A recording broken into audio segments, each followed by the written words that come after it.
Buenos días, hermanos. Un domingo por la mañana en el año 156, en la ciudad de Esmirna, un hombre fue arrestado en su hogar y guiado a un calabozo para esperar su sentencia. El gobernador dijo al preso: "Eres un hombre anciano, no hay necesidad de que sufras. ¿Qué te cuesta solamente decir, Señor emperador, y ofrecer holocausto o incienso ante él para salvarte la vida?" Sin embargo, el hombre se negó y dijo con voz fuerte: "He servido a mi Señor Jesucristo durante 86 años y nunca me ha causado daño. ¿Cómo puedo negar a mi Rey y que hasta el momento me ha guardado de todo mal y además ha sido fiel en redimirme?" El gobernador, entonces, molesto por la respuesta de este hombre, amenazó con echarlo a las bestias que seguro lo iban a despedazar. Pero él no cambió de opinión. El anciano continuó firme. Y al ver que no cambiaba de parecer, trajeron leña, trajeron viruta y encendieron el cuerpo del anciano. Las llamas empezaron lentamente, pero muy pronto había una enorme llama que cubría su cuerpo entero. Pero algo increíble sucedió en ese momento. Algunas personas dicen que empezaron a escuchar una voz que se elevaba dentro de las llamas. Era la oración de este anciano que no estaba siendo afectado por las llamas. Finalmente, una espada lo atravesó, terminando con su vida. Y se dice que la sangre que salió de su costado fue tanta que casi extingue las llamas que no lograron afectar su cuerpo. ¿Quién fue este increíble anciano y cómo pudo soportar tanto sufrimiento, tanta tortura y tanta amenaza a su vida? Bueno, su nombre era Policarpo, siervo de Cristo, uno de los padres de la iglesia, maestro de Irineo de León y pastor de la iglesia de Esmirna, en esta región de Asia Menor. Más de 60 años antes de esto, en la pequeña isla de Chipre, el apóstol Juan estaba recibiendo la palabra de Jesucristo que debía escribir a las 7 iglesias en Asia, incluyendo a la iglesia de Policarpo. Esta es la carta que acabamos de leer. Y aunque el mensaje no es exclusivamente para este hombre Policarpo, sino para la iglesia entera, debemos considerar que influyó el mensaje de esta carta en la vida de este joven pastor, mientras él lideraba a la iglesia hasta el día de su muerte. En el versículo 8 de la lectura que hicimos el día de hoy, vemos que Cristo se presenta a la iglesia y dice, se presenta como el primero y el último, el que estuvo muerto y ha vuelto a la vida. Como hemos dicho en la introducción a los mensajes del libro de Apocalipsis, este es un mensaje de esperanza. Desde la descripción de Cristo hasta la exhortación final a ser fieles a Él, todo está diseñado para inspirar al oyente a un fuerte sentido de seguridad en Dios. Entonces, ¿cuál es la esperanza de la descripción de Cristo que vemos aquí? Se dice que es el primero y el último.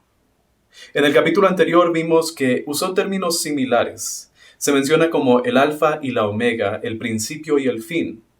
Jesús es desde el comienzo de todas las cosas y permanece hasta el final de todas las cosas.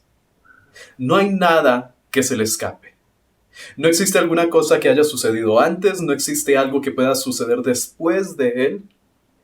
Entonces no hay nada que Jesucristo no sepa. Jesús es desde el principio hasta lo último. Y en contraste con esta naturaleza de Cristo, su eternidad, podemos pensar en los imperios terrenales, en lo que sucede aquí en la tierra. Cuando consideramos los reinos de la tierra, no son eternos. El imperio romano, bajo el cual estaba Juan y toda la iglesia, Policarpo y los demás, fue uno de los imperios más poderosos en la historia de la humanidad. Pero aún así solo duró unos 500 años. Y cuando se dividió el reino de Roma y quedó parte del oeste, quedó el imperio de Bizantio, o el imperio bizantino. Y este duró aún más, pero solo duró 1500 años. Aún así, todos los imperios y todas las naciones llegan a su fin. El autor de Eclesiastés nos dice en Eclesiastés 3, todo tiene su tiempo. Y todo lo que se quiere debajo del cielo tiene su hora. Tiempo de nacer y tiempo de morir. Tiempo de plantar y tiempo de arrancar lo plantado. Tiempo de matar y tiempo de curar. Tiempo de destruir y tiempo de edificar. Todas las cosas aquí en la tierra tienen su fin, pero Cristo no. Porque Él es desde el principio y Él está hasta lo último y más allá. En la introducción a esta serie de las iglesias, les dije que los cristianos estaban bajo persecución constante. Ya habían sufrido los ataques de Nerón y ahora estaban bajo los ataques de otro emperador llamado Domiciano. Pero Cristo llega a estas iglesias y lo primero que les dice es que Él tiene el control de todo. A todo le llega su tiempo, incluso al reinado de Domiciano, el que los está atacando en este momento. Al imperio de Roma le llega su tiempo, pero Cristo y su palabra nunca pasarán, porque Él es el primero y el último, el que estuvo muerto y ha vuelto a vida. Ninguna cosa, ni siquiera la muerte, se escapa del control de Jesucristo. Ni su propia muerte en la cruz, ni la muerte de los cristianos en los coliseos a manos de sus enemigos. Así que si la hora llega en que los cristianos tienen que entregar su vida, deben estar confiados en esta misma palabra de Jesucristo y que esa resurrección que vino a Cristo llegará a sus vidas. La resurrección vendrá a los hijos de Dios en el día final, porque Dios tiene el control. Pablo nos dice en 1 Corintios 15, 20 al 22, mas ahora Cristo ha resucitado de los muertos, primicias de los que durmieron es hecho. Porque por cuanto la muerte entró por un hombre, también por un hombre la resurrección de los muertos. Porque así como en Adán todos mueren, también en Cristo todos serán vivificados. Y qué gran esperanza es esta para los cristianos que están viendo morir a sus hermanos, están siendo acusados, están peligrando su vida. Porque Jesucristo es el primero y es el último. No hay nada que se escape a su voluntad, ni siquiera la misma muerte. Lo siguiente que Jesús dice en su mensaje a la iglesia de Esmirna es: yo conozco tu tribulación. El consuelo de Cristo continúa diciéndoles en el versículo 9, yo conozco tu tribulación y tu pobreza, pero tú eres rico. Y la blasfemia de los que dicen ser judíos y no lo son, sino que son sinagoga de Satanás. El mismo hecho de que Jesucristo conozca lo que está sucediendo en sus vidas debe ser de consuelo para la iglesia y debe ser de consuelo para nosotros. Nosotros vemos esto en el libro de Hebreos. El autor de Hebreos, en Hebreos 4, 15 al 16, dice, porque no tenemos un sumo sacerdote que no pueda compadecerse de nuestras debilidades, sino uno que fue tentado en todo, según nuestra semejanza, pero sin pecado. Acerquémonos, pues, confiadamente al trono de la gracia, para alcanzar misericordia y hallar gracia para el oportuno socorro. Vemos aquí que Cristo conoce lo que es la vida humana.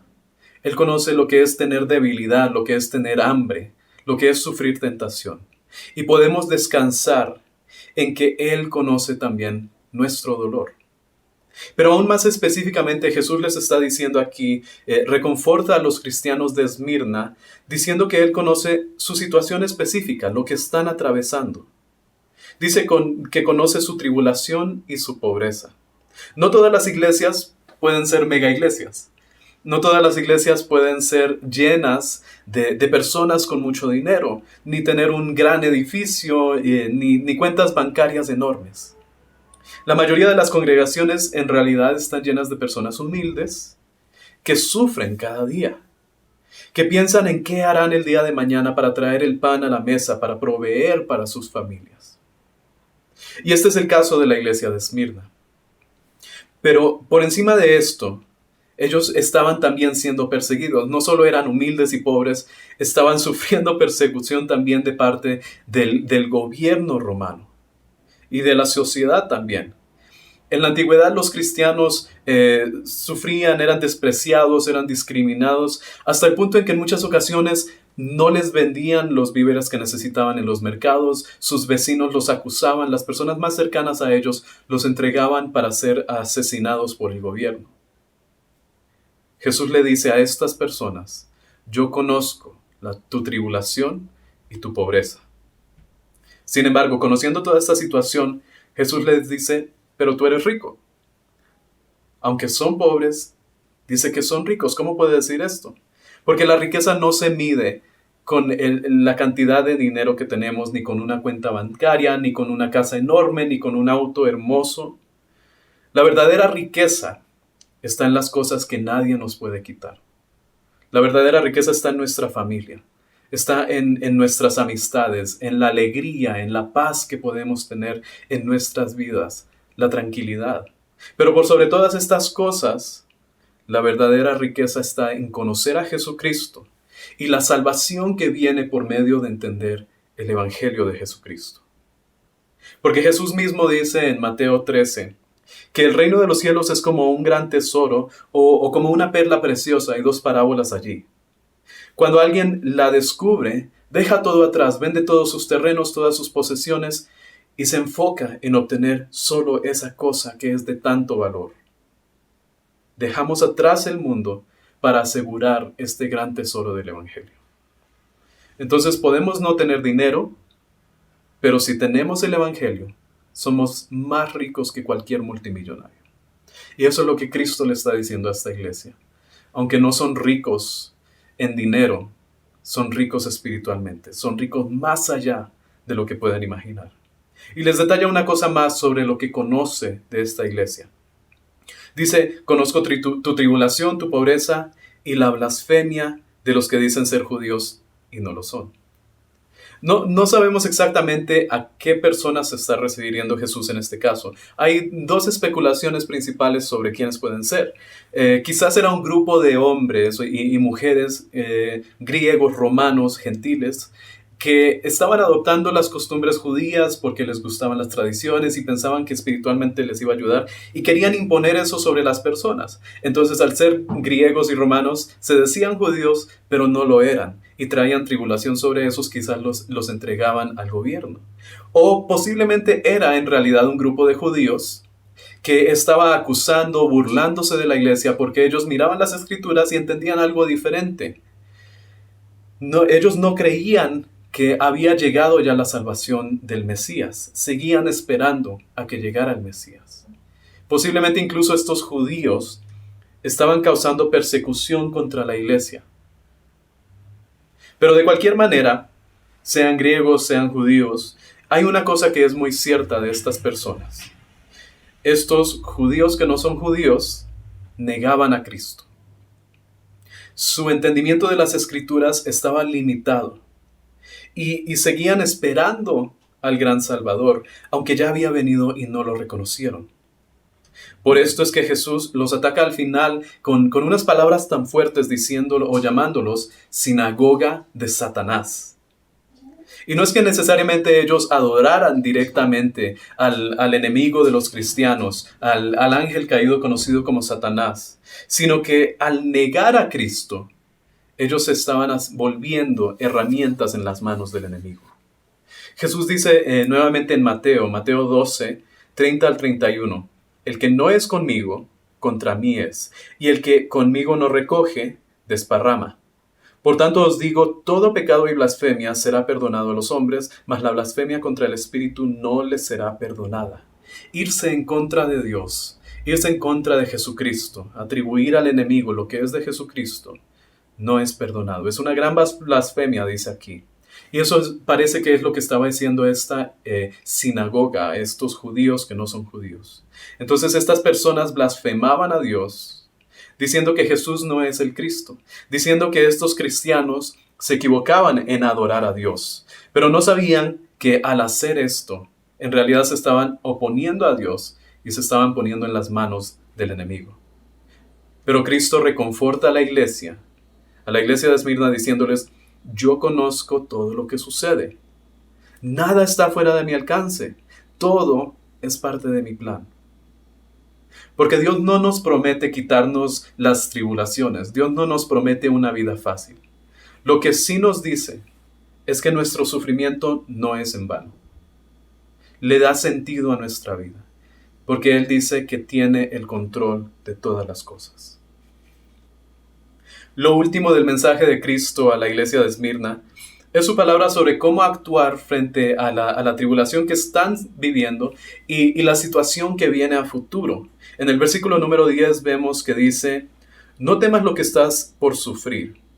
He aquí el diablo echará a algunos de vosotros en la cárcel para que seáis probados y tendréis tribulación por 10 días. Sé fiel hasta la muerte y yo te daré la corona de la vida. Cristo está instruyendo a la iglesia a no temer.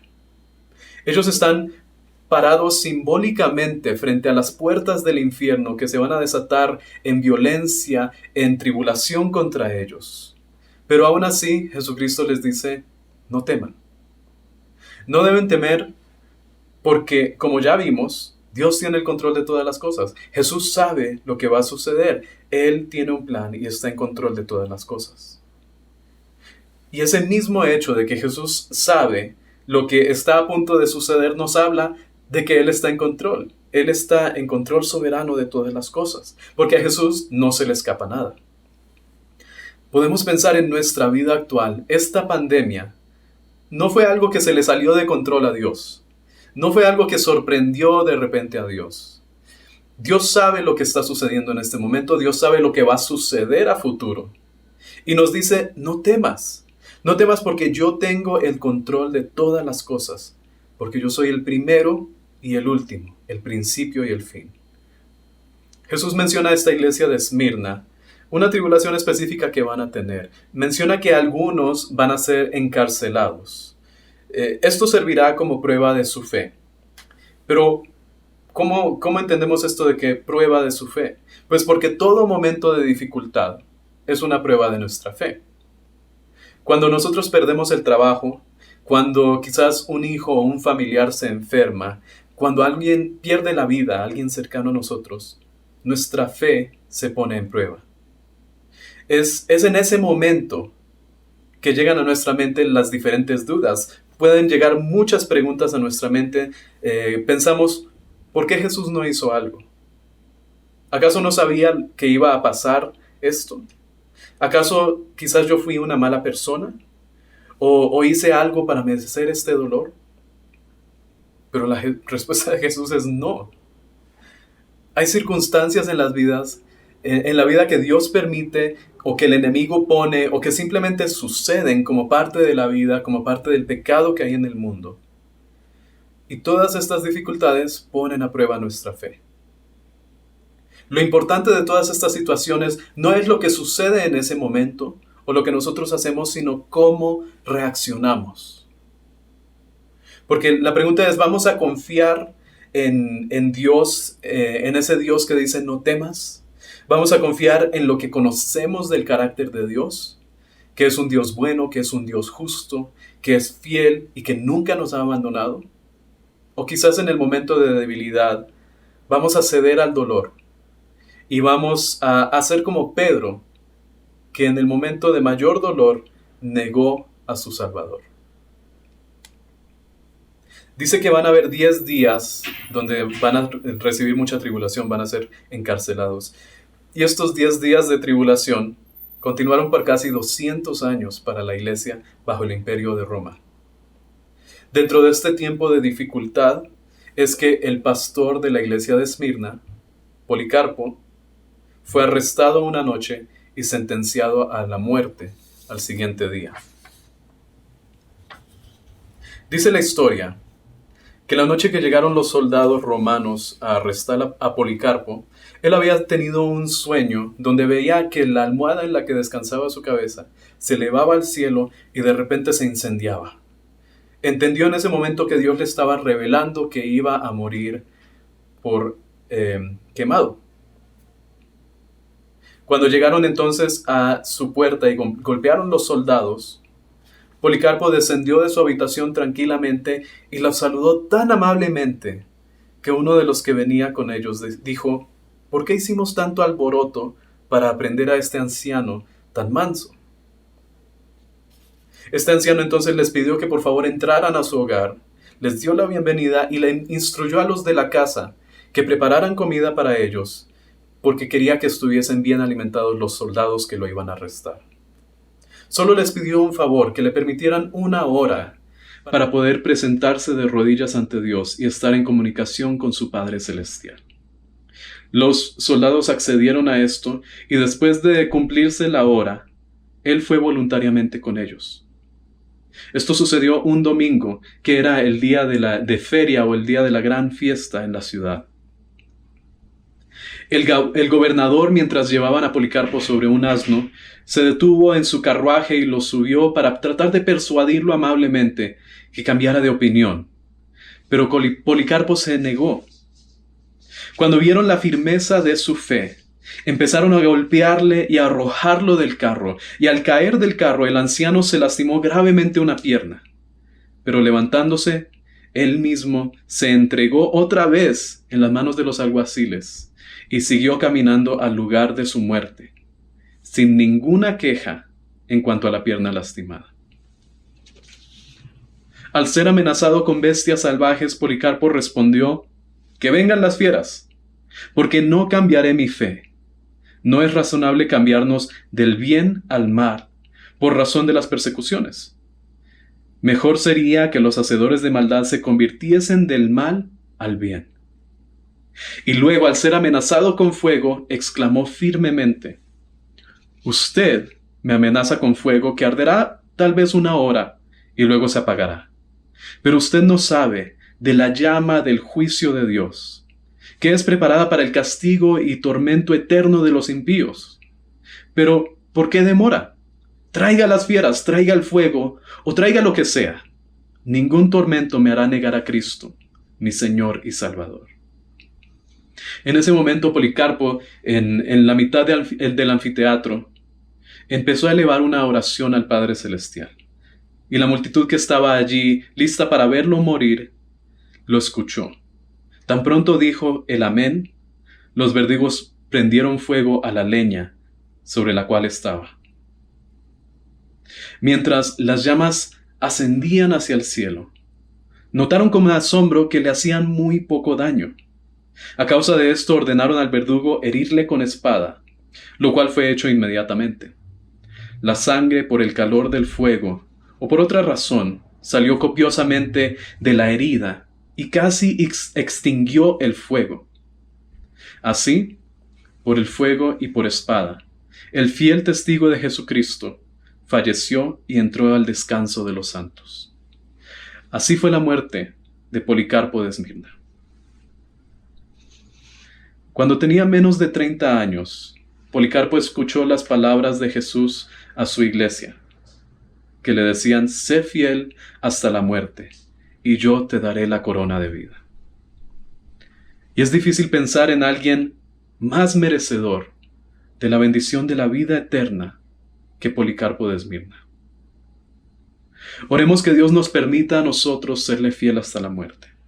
Oremos que podamos confiar en Él con cada molécula de nuestro cuerpo y seamos merecedores de la corona de la vida eterna que nos promete aquí en Apocalipsis.